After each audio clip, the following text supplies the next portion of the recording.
discuss the fallout in the U.S. presidential campaign is former House Speaker Newt Gingrich, a possible Trump running mate. Mr. Speaker, welcome back to Fox News Sunday. It's good to be with you.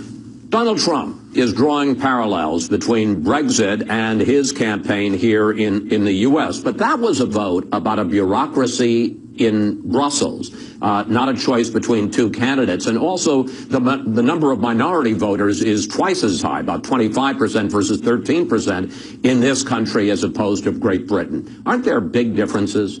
Well, there's some significant differences. I would point out, by the way, that the week before, in both Turin and Rome, Reform candidates from a brand new party founded by a comedian won. The first woman elected in the history of Rome in 2,800 years, won with 65% against all of the traditional parties. So the sense that there's this wave building against the establishment is real. Now, I wouldn't overstate it. And you, frankly, indicated one of Trump's great challenges. He's got to find a way to be as effective in reaching out to all Americans as he is in reaching out to white Americans. If he becomes that effective, there's no reason to believe that mothers in Southside Chicago are happy with the murder rate. It's just they've never had a Republican come in and talk to them about it, show that they cared. There's no reason to believe that people in Baltimore are happy about the murder rate. And I think a Trump who decides to be genuinely concerned about all Americans might get some very surprising responses. Now, Secretary Clinton tied Brexit to her argument that Donald Trump is unqualified to be president. In a statement she issued, she said this time of uncertainty only underscores the need for calm, steady, experienced leadership in the White House. Your response? I think it's hysterical.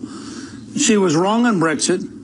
She wanted the Remain vote to win. She was wrong on Libya. She thought it would somehow get better if we knocked off Gaddafi. She was wrong on the reset with Russia. I mean, what has she been right about? If you need more of this kind of experience, it's a little bit like Casey Stengel once asking if anybody at the Mets could play the game.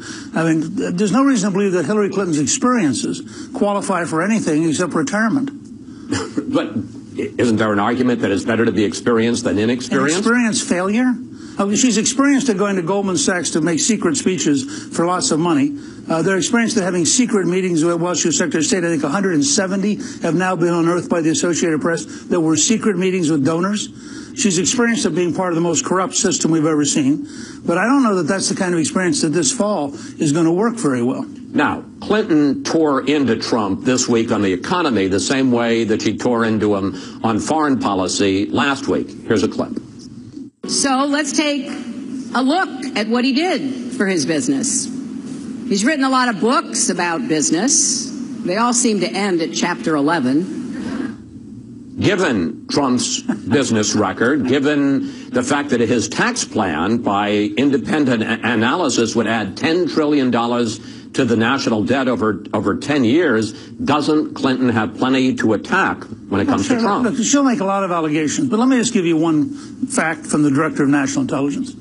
Last year,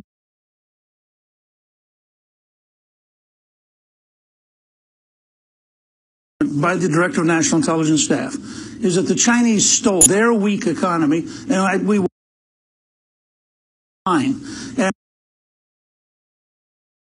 And I agree with Sean Spicer at the RNC. Just the phrase "enough" with the Hillary H pointing downward campaign. I think they just people looking for work because they've just dropped out of the economy. Very few normal Americans think this is an acceptable economy. Hillary Clinton thinks this economy is just fine. Now, Trump also went after Clinton this week, but while she has plenty to hit him on, he has plenty to hit her on. But he also made a number of statements that were just false, and I want to put some of them on the screen. He said she wants totally open borders. She doesn't. He said she wants to spend hundreds of billions to resettle Middle Eastern refugees. The total refugee budget for the U.S. is $1 billion. And then he said this. Among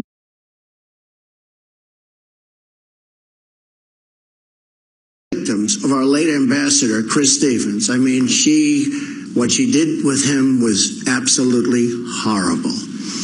He was left helpless to die as Hillary Clinton soundly. But the attack happened at 3 or 4 in the afternoon here in Washington, and she was working it late into the night. As I say, there's plenty to attack her on, but why not stick to the facts? Well, first of all, I've had different people say different things about what she did that night and what her instructions were. Second, she wasn't. Okay, but she certainly... Maybe she should have been, but she wasn't. Okay. I think there are going to be a lot of things that people can argue about that Trump says, and a lot of things people can argue about what he said. The fact is, for security from Libya. Now, that number came from the chairman of the Intelligence Committee, not from Donald Trump. They were ignored. The fact is that, in the end, there was no effective effort to respond. The fact is she clearly lied about why it occurred. And again, of the people who were killed who say she lied to them. So I think this is a debate. They can get into details of picking a fight with Donald. The debate when the large countries over Trump. And frankly, the degree to which the news media has bent over backwards, Hillary Clinton is certainly for the equivalent of open borders. She wants to legalize 11 million people who are already here. That doesn't mean that she wants open borders for everybody else to come in. But she's opposed to it. She's opposed to a wall. She's opposed to a fence. She's opposed to being effective at controlling it. She wants at least 85,000 Syrian refugees now, and who knows how many more she'll want after the election. So to suggest somehow really for a controlled immigration policy, I think defies everything we know about her and her appointees. All right.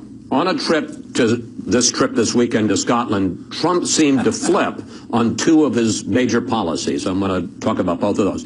He now says he wants to ban Muslims only from what he calls terror states, not all Muslims, as he said before. And he said he doesn't consider mass deportations part of his immigrant plan. Mr. Speaker, question, what does Trump stand for?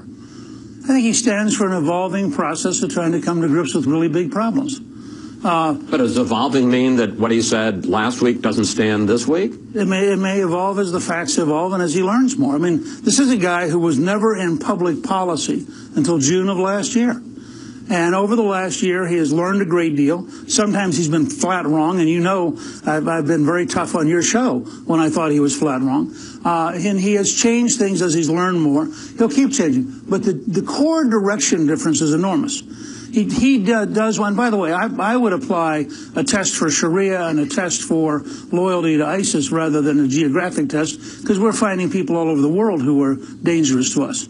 So it's pretty hard to say which countries really are the Islamic terrorist countries. But I do think you'll find most Americans, and we released a poll on this Friday, most Americans would like to see a much tougher and tighter view of how you deal with terrorism. And Trump, while the details may be evolving, the details are evolving still in the same direction of how do we get a grip on this thing. The Supreme Court, on a tie vote this week, blocked President Obama's executive action that would have deferred deportation for millions of people into this country, illegally. Won't that mobilize Hispanic voters who are already against Trump to turn out in even greater numbers to register and vote? It might, but I think it's also a fair thing to say that the whole issue of the next Supreme Court justice massively mobilizes everybody who cares about the Second Amendment. And historically in America, that's been a very decisive factor in winning a lot of elections. So I think the court on balance will turn out to be for Trump. I also think Trump has, in the next 60 days, has to develop a very aggressive program reaching out to Hispanics who are here legally and reaching out to them on economic issues and education issues. And he's frankly not dramatically worse off today than Mitt Romney was at this stage. So there's no... Mitt Romney lost by 44 points. Right. But my point is there is a base there to grow from that's about a quarter of the Hispanic community. And if he can grow from that, he may be much more competitive than people think. But when you continue to talk about a wall, when you hit the Mexican-American judge in Trump University, when you talk, well, we'll see what he says now about deportations, pretty hard to get in the door with Hispanic voters, isn't it? Well, I think, first of all, the wall is about national security, and I think legal American citizens, whether Hispanic or otherwise, when they look at things like Orlando, are very concerned about national security. Two more questions I want to get in. Both campaigns filed reports this week on where they stand, and the contrast was shocking. As of June 1st, Trump had $1.3 million cash on hand and $69 on the payroll. Clinton had $42.5 million and 685 staffers. Mr. Speaker, you can't run a national campaign with that kind of staff and money that Trump has. And they know that, and they're staffing up. And Paul Manafort is right now adding more and more people. But the thing that's funny about all this, we could have had that exact chart on January 1st about Jeb Bush and Donald Trump. Jeb had a bigger operation. He had a heck of a lot more money. He was going to buy a whole lot more TV ads, and he disappeared. You just watched Turnberry, Scotland, and once again, Trump got, 40 minutes of free television time? So you have to add in earned media value plus the campaign, and he just paid off $50 million in campaign debt by writing a check. I mean, Hillary could probably afford to do that, but I don't have any hunch that Hillary's going to give up any of her personal money when Wall Street's willing to fund her. Oh, boy. All right. Finally, you liked that, didn't you? I liked that. All right. Anyway, finally, every time you're here, we play the running mate game. And you always say, I'm better than that. No, I'm not. Here's my question this time. You even preempted my comment. Here's my question this time. Are you being vetted? You have not submitted any information? No, nobody's called me. Nobody said, would you like to be? Nobody said, would you be willing to be considered? Nobody said anything. Well, given the fact that we're 3 weeks away, what does that say to you? He's probably going to start thinking about it about 2 days before Cleveland. Are you serious? Yes, I think Donald Trump does not want to make a decision until the convention. I think that he's a very decisive person, and in case of a few of us, I'm an example, there's not much vetting to do. I mean, you guys have been all over me for a decade. The good, the bad, and the ugly, That's right? Exactly right. It's all out. All you got to do is Google. Mr. Speaker, thank you. Thanks for your time. It's always a pleasure to talk to you, sir. Great to be here.